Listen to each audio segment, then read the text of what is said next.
Excitement হয়ে যায় না আমরা? এই যে স্বর্ণা আক্তার কালকেরা 33 থেকে 34 বলে 50 রান করেছে, করার পরে এত এক্সাইটমেন্ট হয়ে গেছে লাস্টে, যে সময় 8 বলে আপনার 9 রান লাগবে, সেই সময় হিজি ক্যাচটা হাতের পরেতে ছুটে গেছে এবং ম্যাচটা বাংলাদেশ হেরে গেছে।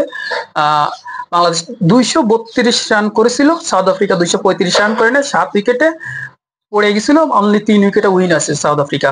এই এক্সাইটমেন্টের কারণে আমরা হংকং এর সাথে আমাদের ঘরের মাঠে ফুটবল ম্যাচটা হারেছিলাম, যে সময় সমিত সোম গোলটা দিয়েছিল, দেওয়ার পরে আমরা এত এক্সাইটমেন্ট হয়ে যাই, এত খুশি হয়ে যাই, এত অতিরঞ্জিত।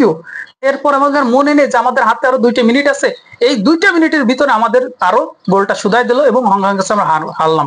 কালকের ম্যাচটাও যদি আমরা মনে করেন যে প্রফেশন ভাবে আমাদের মেয়েরা ক্রিকেটটা খেলতে পারতো, প্রফেশন ভাবে আমাদের ছেলেরা ফুটবলটা লাস্টে 2 মিনিট খেলতে পারতো, তাহলে আমরা একটা ম্যাচও হারি না। আমাদের প্রফেশন অনেক কম, এই কথাগুলো কেউ বলবে না, ঠিক আছে? আমাদের প্রফেশনালিজম অনেক কম, এই কারণে আমরা ম্যাচও হারি। আর আমরা লাস্ট মিনিটে যে ম্যাচ হারি, এটা আমাদের অভ্যাস হয়ে গেছে, ঠিক আছে? আমরা লাস্ট বলেও 6 খায়ে আমরা ম্যাচ হারালো, ঠিক আছে?